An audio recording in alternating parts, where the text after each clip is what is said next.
Hello students. आज हम लोग मैथमेटिक्स टीचिंग की एक बहुत ही इम्पोर्टेंट और इनफॉर्मल टेक्निक पढ़ने वाले हैं जिसका नाम है इंटीग्रेटिव टेक्निक या समाकलित गणित शिक्षण की प्रविधि भी इसको हम कह सकते हैं या इसको हम इनफॉर्मल टीचिंग टेक्निक भी कह सकते हैं। जो हमने टीचिंग टेक्निक और स्किल्स हमने जो अभी पढ़ी है मैथमेटिक्स के लिए या फिर साइंस के लिए या सोशल साइंसेस के लिए, उससे थोड़ी सी हट के यहाँ पे बात हम करेंगे। हम यहाँ पे बात करेंगे तरह से कि वो सपोर्टिव मेथड्स टीचिंग के क्या हो सकते हैं जिसको हम अपने ओरिजिनल टीचिंग मेथड के साथ यूज करें और अपनी टीचिंग मेथड को हम या अपनी टीचिंग को हम और ज़्यादा इफेक्टिव कैसे बना सकते हैं। इन्हीं सारी चीज़ों पे हम चर्चा करेंगे। तो टॉपिक आज का क्या है? Integrative techniques of mathematics teaching, गणित शिक्षण के लिए समाकलित विधियां। ठीक है, तो सबसे पहले बात आती है बेटा कि इंटीग्रेटिव टेक्निक है क्या। तो the integrative curriculum mod, integrative teaching sum is both a mode of teaching and a way of organizing the instructional program so that many subjects areas and skills provided in the curriculum can be linked to one another। ठीक है, integrative technique क्या है? Integrative technique एक ऐसी विधि है, एक ऐसा तरीका है जिसमें हम विस्तृत क्षेत्रों को, कई ढेर सारे क्षेत्रों को या एक्टिविटीज को या क्रियाओं को आपस में वो जोड़ने का काम करता है, आपस में उसको लिंक अप करने का काम करता है। उस टेक्निक को हम क्या कहते हैं? इंटीग्रेटिव टेक्निक कहते हैं। इंटीग्रेशन का मतलब आप समझ ही रहे हो। इंटीग्रेशन का मतलब क्या होता है? चीजों को आपस में लिंक करना, जोड़ लेना या समाकलित कर लेना। तो कुछ वैसा ही कॉन्सेप्ट यहाँ पर भी है। जब हम एकीकृत शिक्षण करते हैं, एकीकृत शिक्षण का मतलब क्या होगा? कई चीजों को आपस में मिक्स करके हम टीचिंग का काम करते हैं, तो उसको हम इंटीग्रेटिव टीचिंग टेक्निक हम कहते हैं। और इसमें हम कई बार बेटा दो अलग अलग विषयों को या कोई दो अलग अलग क्षेत्रों को या कोई दो अलग अलग चैप्टर्स को या कोई दो अलग अलग क्लास में होने वाली क्रियाओं को हम आपस में मर्ज करके एक दूसरे से जोड़ के हम टीचिंग को आसान बनाने का काम हम करते हैं। ठीक है, using thematic teaching some themes can center up the celebration, current issues, learner interest, hobbies and priority। यानी कक्षा में जब हम पढ़ाई करें तो उसमें हम कुछ थीम लेके चले। ठीक है ना, हर चीज की कोई थीम होती है। जैसे मान लो अगर अब एनुअल फंक्शन ही करना है तो एक कोई थीम होगा, हमें पढ़ाई भी करनी है तो कोई एक थीम होगा। आजकल तो शादी विवाह में भी थीम चलता है कि दुल्हन और दूल्हे का गेटअप कैसा होगा, है ना। वो जो है वेस्टर्न थीम में होंगे या इंडियन थीम में होंगे या कैजुअल होंगे या क्लासिक होंगे। ठीक वही चीज यहाँ पर भी पढ़ाई में है। हम कोई न कोई थीम, थीम क्या होगा? थीम मुद्दा आधारित हो सकता है, किसी के शौक आधारित हो सकता है, हमारा इंटरेस्ट एरिया जिधर है उसके आधारित हो सकता है। यानी कहने का मतलब क्या है, जो थीमेटिक टीचिंग है ये भी इंटीग्रेशन का एक पार्ट है। इसका फायदा क्या होगा? अगर हम अपने टीचिंग मेथड के साथ हम कोई एक थीम आप जोड़ लें या कोई थीम यूज कर लें। जैसे थीम कैसा हो? थीम स्टूडेंट सेंटर्ड हो। क्यों? क्योंकि हमें बच्चों को पढ़ाना है, तो बच्चों से जुड़ी हुई चीजों को हम उस डे का या उस क्लास का या उस लेक्चर का या उस सब्जेक्ट का हम थीम मान के चल सकते हैं। जिसमें क्या है? जिसमें विद्यार्थियों का लाभ हो सकता है। जैसे थीम हो जाए कि हम आज वही पढ़ाएंगे जो एग्जाम ओरिएंटेड, जो एग्जाम में आने वाला है, तो ये भी एक तरह का थीम होगी, है ना। तो ऐसे ही बच्चों के शौक, उनकी ज़रूरतें क्या हैं, जो आजकल के जो करंट इश्यूज़ हैं या जो मुद्दे हैं, उन सारी चीज़ों पर को हम थीम में जोड़ सकते हैं। और थीमेटिक टीचिंग या किसी थीम या किसी मुद्दा आधारित हम शिक्षण व्यवस्था का काम हम कर सकते हैं। तो ये भी बेटा एक तरह का इंटीग्रेशन ही है, क्योंकि हमने अब क्या किया, हमने अपनी ओरिजिनल टीचिंग टेक्निक में, हमने मेथड में हमने क्या किया, हमने एक थीम को अटैच कर लिया। तो थीम क्या हो गया? थीम इनफॉर्मली हमारी टीचिंग को इम्प्रूव करने का काम करेगा। ठीक है, अब हम कुछ क्रिएटिव वेज की बात करेंगे। जहाँ टीचिंग मैथमेटिक्स को सीखने के लिए हम वो कौन कौन से कुछ क्रिएटिव वे हैं, कुछ क्रिएटिव टेक्निक्स या जो कुछ इनफॉर्मल वे हैं, हम वो क्या क्या यूज कर सकते हैं। ऐसे हम कुछ इनफॉर्मल टीचिंग टेक्निक्स की यहाँ पे हम बात करने वाले हैं। तो पहली टेक्निक क्या है? Use dramatisation. ठीक है, हम ड्रामेटाइजेशन को हमने अलग से भी पढ़ा हुआ है, प्रीवियस हमारे जो लेक्चर्स है उसमें ड्रामेटाइजेशन के लिए पूरी वीडियो आपके लिए है, आप उसको देख सकते हो। लेकिन अगर हम यहाँ पे अगर हम इंटरैक्टिव टीचिंग में अगर हम ड्रामेटाइजेशन या नाटकीकरण या नाटक को हम इस्तेमाल करना चाहें तो हम कैसे कर सकते हैं? जब मैथमेटिक्स की बात करेंगे तो मैथमेटिक्स में क्या आता है? मैथमेटिक्स में डिफरेंट टाइप के शेप्स आते हैं, डिस्टेंस आता है, ठीक है, स्पीड आता है। हम इन सारी चीजों पे ड्रामा कर सकते, जैसे हम कछुआ और खरगोश की दौड़ करा दें क्लास में, बना दें एक बच्चे को कछुआ, एक बच्चे को खरगोश बना दें और उनमें दौड़ करा दें। और जब दौड़ कराएं, दौड़ कराने में हम क्या क्या सिखा सकते हैं? हम सिखा सकते हैं कौन तेज दौड़ा, कौन पहले पहुंचा, कितनी दूरी तय की गई, उस दूरी का मात्रक क्या था, ठीक है, इसका वेग, किस वेग से दौड़ा, उसकी वेलोसिटी क्या थी या उसकी स्पीड क्या थी, कितने टाइम में पहुंचा। और इन सब का जब हम मैथमेटिक कराएंगे, कैलकुलेशन कराएंगे, गुणा कराएंगे, भाग कराएंगे, तो सारी चीजों का अभ्यास हो जाएगा और बच्चे बड़े ही आराम से मैथमेटिकल जो संक्रियाएं हैं, जो क्रियाएं हैं, उनका आनंद लेते हुए, इंजॉय करते हुए वो गणित सीख लेंगे। ऐसे ही देखो स्क्रीन पे आपको कुछ एग्जांपल भी दिया हुआ है, इसको मैं इसको रीड कर रहा हूँ, उसको ध्यान से सुनो। क्या कर रहा है? Invite children pretended to be in a ball. ठीक है, बच्चों को इनवाइट करिए, बच्चा क्या हो, बच्चा गेंद बन के आए, बॉल बन के आ रहा है, या तुम बॉक्स हो गए, तुम बॉक्स बन के आओ, तुम प्रिज्म की साइज ले लो, filling the face, A's and corners, and dramatize simple arithmetic problems such as 3 frogs jumped in a pond, 10 more, how many are there in all। है ना, ये छोटे छोटे चीजें हैं, जैसे मेढक का तालाब में कूदना, अब कितने मेढक कूदे। जैसे मैंने कहानी भी सुनाई थी आपको ना, या फिर से सुना दूं, बड़ा अच्छा कहानी, बड़ी अच्छी कहानी की याद आई। एक गांव में बेटे बच्चे एक स्कूल पढ़ने नहीं जाते थे, पढ़ते ही नहीं थे। तो ये बड़ी समस्या उस गांव की थी। तो एक बुढ़े ने कहा, बुढ़े बाबा थे, उन्होंने कहा चलो अच्छा हम पढ़ाते हैं। सारे बच्चों को लेके खेलने के लिए बगीचे में, और सबको पेड़ पे चढ़ा दिए और बच्चों से कहा कि तुम पेड़ पर से कूदना। एक बच्चा कूदा तो बाबा जी ने कहा कि कितने कूदे? सारे बच्चे चिल्ला के बोले एक। फिर दूसरा कूदा, फिर वो पूछे अब कितने कूदे? बच्चे बोले दो। फिर कूदा, तीसरे तीसरा तीसरा बच्चे फिर पूछे कि अब कितने कूदे? बोला तीन। और जब चौथी बार वो कूद पूछे तो सारे बच्चे पेड़ से एक साथ कूद के भागे और कहे कि अरे ये तो पढ़ा रहे हैं।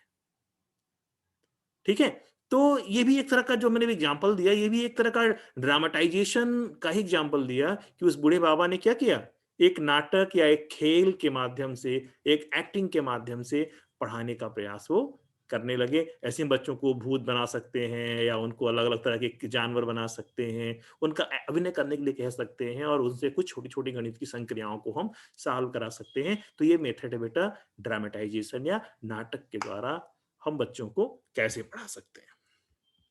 दूसरा है यूज चिल्ड्रेन्स बॉडीज। ठीक है, जो बच्चों के शरीर हैं, जो उनका हाथ पैर नाक मुंह है, हम उनके हिसाब से भी हम उनको संख्याओं का ज्ञान करा सकते हैं। तो ये भी टीचिंग की एक जो है इनफॉर्मल टेक्निक में हम इसको ले सकते हैं। जैसे क्या है, suggest that children show how many feet, mouths and so on they have. Invite children to show number of fingers starting with the familiar. How old are you? है ना, जब मानो हमने बच्चों से पूछा कि तुम कितने साल के हो, फिंगर से बताओ, या फिंगर से कोई चित्र बना के दिखाओ। तो बच्चा 10 साल का था, उसने क्या किया, एक हाथ की एक उंगली खड़ी कर दी और दूसरे हाथ से एक सर्किल बना के दोनों आपस में इस तरह से उसने सटा दिया, है ना, ऐसे। तो क्या हो गया, ये 10 की आकृति बन गई, इस तरह से उसने दिखा दिया। ये एक उंगली तो उल्टा दिख रहा है इधर, ऐसे देखो, ये इस तरह से उसने 10 दिखा दिया, ये देखो 10 हो गया, है ना। या ऐसे 10 दिखेगा क्या? कैसे भी देख लो, उल्टा स्क्रीन उल्टा दिख रहा है। यानी कहने का मतलब क्या है कि इस तरह से हम उंगलियों की सहायता से हम जोड़ घटाना गुणा भाग, यानी उनकी बॉडी पार्ट्स को भी गिनवा सकते हैं कि तुम्हारे पास कितने हाथ हैं? बोले दो। पहले हाथ में कितनी उंगलियां हैं? बोला 5। दूसरे में कितनी? 10। पैर में कितनी? दोनों पैर में कितनी? तुम्हारे पूरी बॉडी में कितनी उंगलियां हैं? अब तुम्हारे दोस्त की पूरी बॉडी की उंगलियां मिला दिया जाए तो कितनी उंगलियां हो जाएंगी? तो इस तरह से हम बेटा बच्चों के बॉडी पार्ट्स का भी इस्तेमाल करके हम उनको कई तरह से हम उनको पढ़ाने का काम कर सकते हैं। तो ये भी पढ़ाने के लिए हम यूज कर सकते हैं कि बच्चों को हम जो भी पढ़ाना चाह रहे हैं, अगर मैथमेटिक्स पढ़ाना चाह रहे हैं, हम साइंस पढ़ाना चाह रहे हैं, हम लैंग्वेज पढ़ाना चाह रहे हैं, तो बच्चों के बॉडी पार्ट का यूज करके हम उनको इन चीजों को हम पढ़ा सकते हैं। ठीक है। जो तीसरा वे है बेटा वो यूज चिल्ड्रेंस प्ले।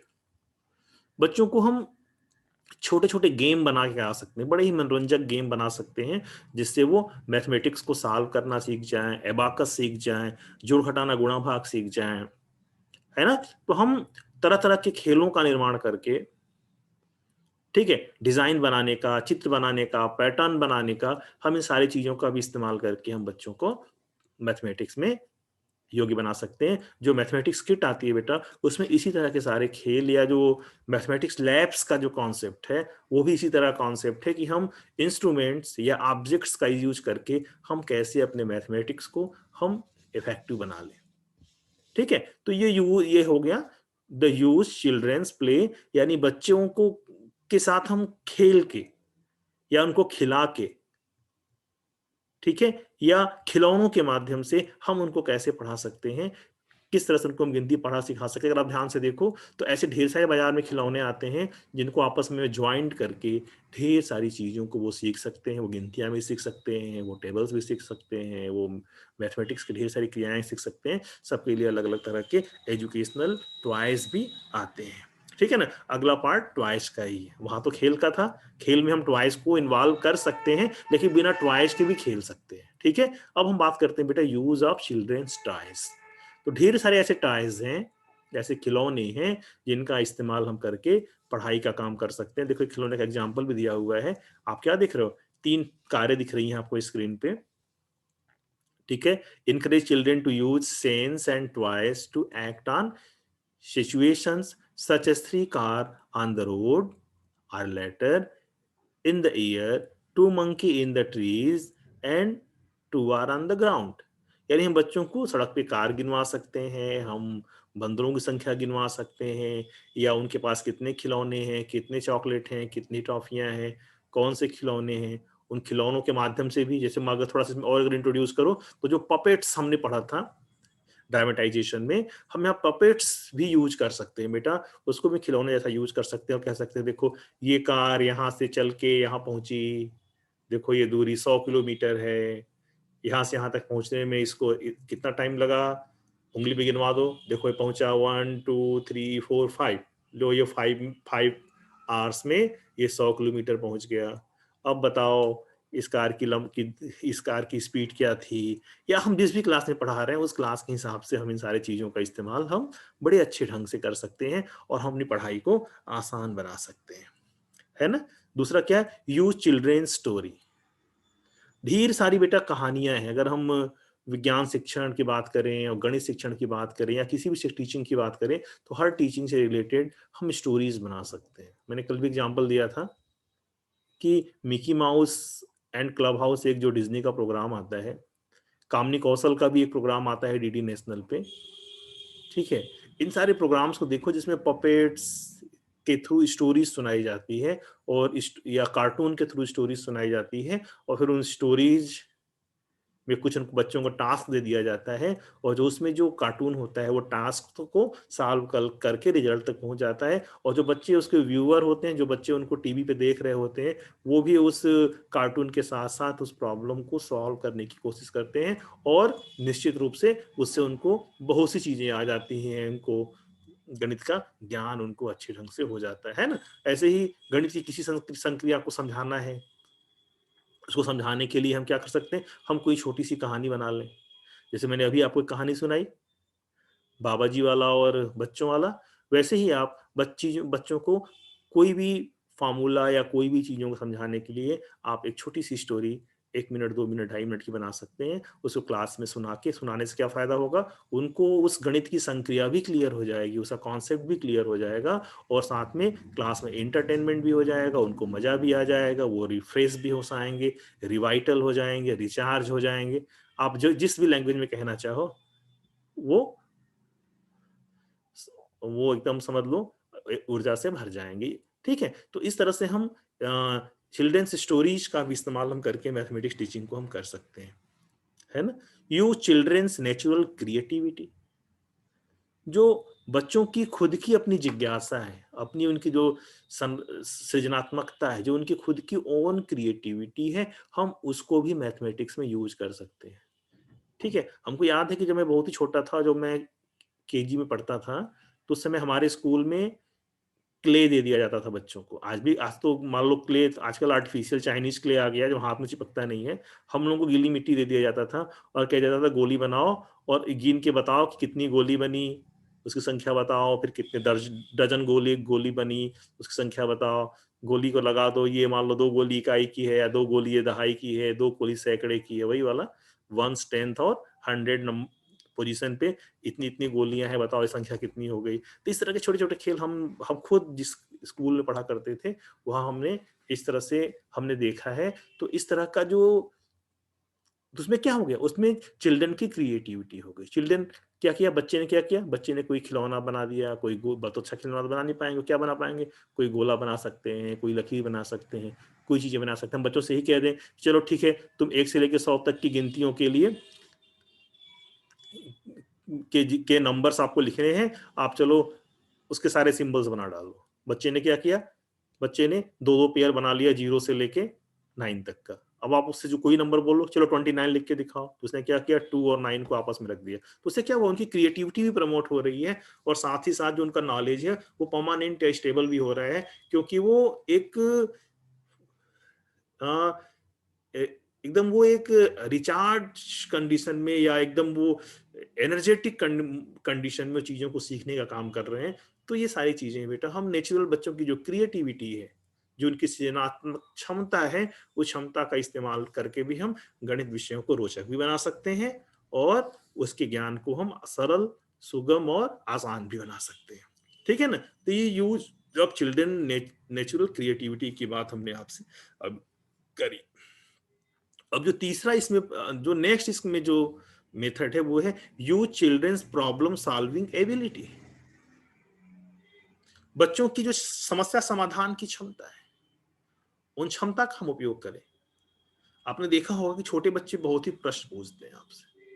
अगर आपके घर के आसपास 6 7 8 साल के बच्चे हों, तो एक तरह समझ लो उनको आप मिस्टर या मिस क्वेश्चन मार्क्स भी कह सकते हो, क्योंकि कंटिन्यूअस वो एक एक उनके मन में जिज्ञासाएं उत्पन्न होती रहती है और वो प्रश्न पूछते रहते हैं।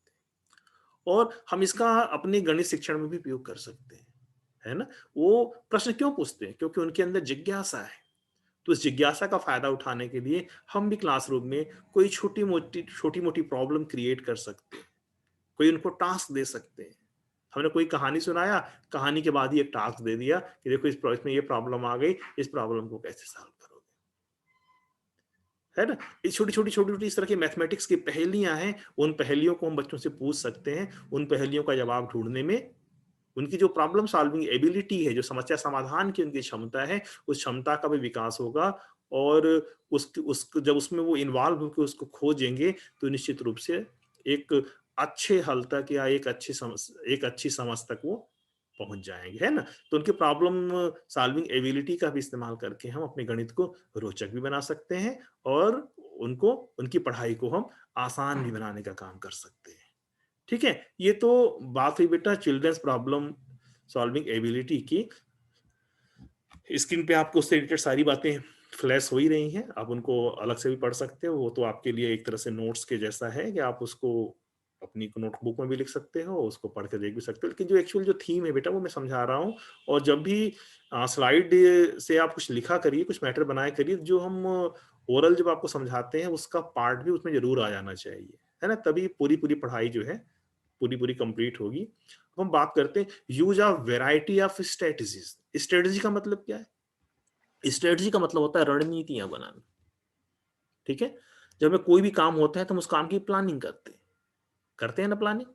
अभी घर में किसी की शादी भी पड़ जाए तो उसकी पूरी स्ट्रेटजी हम बना डालेंगे। अभी कहीं घूमने का हो जाए कि चलो नेक्स्ट संडे को हमें यहाँ घूमने चलना है, तो घूमने की पूरी प्लानिंग या पूरी स्ट्रेटजी हम बना लेंगे। ठीक है, तो जो तरह तरह की हम रणनीति बना सकते हैं बच्चों को पढ़ाने के लिए या बच्चों को एक्टिव करने के लिए या उनका उनसे काम कराने के लिए, तो हम तरह तरह की एक्टिविटी या तरह तरह की स्ट्रेटजीज को हम फॉर्म कर सकते हैं, और उन स्ट्रेटजी के अंडर हम बच्चों को सीखने के लिए प्रेरित कर सकते हैं। अगर इसको आप स्क्रीन पे मैं रीड भी कर दे रहा हूँ, उसको पढ़ो और अच्छे समझ में आ जाएगा। क्या कह रहा है? Bring mathematics everywhere you go in your classroom, from from counting children at morning meeting to setting the table to asking children to clean up a given number of sheep of items. Also use a research based curriculum to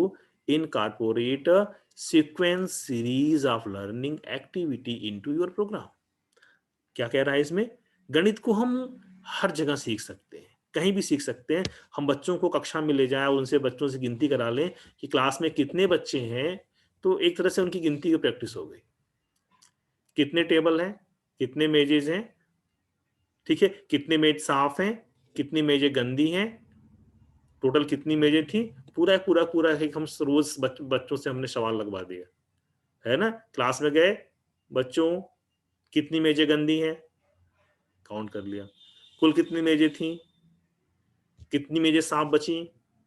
देखो, एक strategy हो गई कि हम बच्चों को आज इस वे में हम उनको उनको रिकॉल कराएंगे। उनकी जो सब्ट्रैक्शन की एबिलिटी है या जो एडिशन की एबिलिटी है, हम उसको इम्प्रूव कराएंगे। तो कुछ बच्चे क्या करेंगे, कुछ बच्चे गंदी मेज को काउंट करके टोटल मेज में से माइनस कर देंगे। कुछ बच्चे क्या करेंगे, गंदी मेज अलग काउंट कर लेंगे, साफ मेज अलग काउंट कर लेंगे, दोनों को ऐड कर देंगे। तो कहने का मतलब क्या है, उनको इस तरह की स्ट्रेटजी जब आप क्लास में फॉर्म करते हो बेटा, तो उनको गणित की जो संक्रियाएं हैं, जो मैथमेटिक्स का जो जो चीजें आप उनको पढ़ा रहे हो, उसकी प्रैक्टिस वो बड़े ही आसानी से अच्छे ढंग से वो कर लेते हैं। ठीक है। Use technology. आप जान रहे हो कि आज पूरी जो दुनिया टेक्नोलॉजी की, जो हमने आईसीटी एनेबल्ड क्लासरूम के बारे में मैंने आपको बताया था, तो मैंने बताया था कि हम कैसे पावर पॉइंट का यूज, एनिमेशन का यूज, इंटरनेट का यूज, इंटरनेट रिलेटेड वीडियोस का यूज, एनिमेशंस का यूज हम करके पढ़ाई को आसान मजेदार बना सकते हैं। वो जो डिफिकल्ट से डिफिकल्ट जो डेरिवेशन है या जो स्ट्रक्चर्स है, उन स्ट्रक्चर्स या उन डेरिवेशंस को हम क्लियर कर सकते हैं। हम अच्छे ढंग से उनको बच्चों के सामने उसको बता सकते हैं। हम टेक्नोलॉजी का मदद से हम गेम ऑर्गेनाइज करा सकते हैं, हम एनिमेशंस का यूज कर सकते हैं, हम कोई वीडियोस दिखा सकते हैं, हम कोई स्ट्रक्चर्स करा सकते हैं, हम बच्चों का एग्जाम ले सकते हैं, बच्चों के की इवेल्युएशन या उनको ग्रेड हम दे सकते हैं। ठीक है। और अगर कुछ ना कर पाए तो आप जानते हो कि डीडी फ्री डिश पे ढेर सारे चैनल्स आते हैं एमएचआरडी के। उन चैनल्स के माध्यम से भी हम गणित की पढ़ाई कर सकते हैं, क्योंकि उसमें हमें पहले से ही पता होता है कि आज कितने बज के कितने मिनट पे कौन से चैप्टर या लेसन को पढ़ाया जाएगा। तो विद्यार्थी उस टाइम पे टेलीविजन खोल के पढ़ सकते हैं। ये ठीक वैसा ही है जैसे आजकल स्कूलों में या कोचिंग्स में रिकॉर्डेड लेक्चर्स या यूट्यूब वीडियोस आप देखते हो, ठीक उसी तरह की चीजें हैं। लेकिन ये मैं बता दूं आपको, ये भारतवर्ष में कम से कम 20 साल पहले से चल रही है। यूजीसी का प्रोग्राम टेलीविजन पे, डीडी नेशनल पे बहुत ही पहले से आता था, और उसमें रैंडमली गणित, विज्ञान, कृषि, टेक्नोलॉजी, हर विषयों की जो है पाठ्यक्रम की पढ़ाई होती थी। और ये पढ़ाई प्राइमरी लेवल से लेके रिसर्च लेवल या पोस्ट ग्रेजुएट लेवल तक के वीडियोस, आज तो एमएचआरडी के ढेर सारे चैनल हैं, अलग अलग सब्जेक्ट्स के अलग अलग चैनल बन गए हैं। उन चैनल्स पे आप लाइव क्लासेस से भी हम पढ़ सकते हैं। तो इस तरह से टेक्नोलॉजी को हम कई तरह से इस्तेमाल कर सकते हैं ना। तो उन टेक्नोलॉजीज का इस्तेमाल करके, यूज करके हम अपनी पढ़ाई को आसान, मजेदार और रोचक बना सकते हैं। ठीक है। Use assessment to measure children's mathematics learning. Use observation, discussion with children, and small group activities to learn about children's mathematical thinking and to make informed decision about what the children might be able to learn from future experiences। है ना। तो हम क्या कर सकते हैं, यहाँ पे बच्चों से को हम ऑब्जर्व करके, बच्चों से हम डिस्कशन करके, उनके उस छोटे छोटे ग्रुप्स की एक्टिविटीज को देख के हम बच्चों पे बच्चों की सीखने की क्षमता, उन्होंने कितना सीखा, उनको भविष्य के कौन से अनुभव चाहिए, ठीक है? इन सारी चीज़ों के बारे में हम पता लगा सकते हैं। ये भी एक तरह की टीचिंग की टेक्निक्स है जिसका इस्तेमाल करके हम बच्चों को पढ़ाने का काम कर सकते हैं, ठीक है? तो आज की क्लास में हम लोगों ने क्या देखा? हम लोगों ने कुछ इन्फॉर्मल अप्रोच देखे, जिसको हमने इंटरैक्टिव टीचिंग टेक्निक्स के नाम से हमने देखा और हमने आपको कुछ टीचिंग टेक्निक्स की यहाँ पे चर्चा भी की, जानकारी भी दी। ये केवल और केवल आपको जस्ट इन्फॉर्मेशन जैसी थी। अगर अपने आस-पास आप देखोगे, तो ऐसी ढेर सारी इंटरैक्टिव टीचिंग टैक्टिक्स या टीचिंग टेक्निक्स आपके आस-पास दिखाई पड़ जाएगी। आप खुद सोचोगे तो ओन कुछ आइडियाज इस तरह के आ जाएँगे, जिनको हम इंटरैक्टिव टीचिंग टेक्निक्स के रूप में बच्चों के साथ यूज़ कर सकते हैं। तो इस तरह से हम पढ़ाई को अपने आसान, रोचक और मज़ेदार बना सकते हैं, ठीक है? अगर इस टॉपिक से रिलेटेड कोई क्वेश्चन हो तो आप डिस्कस कर सकते हैं।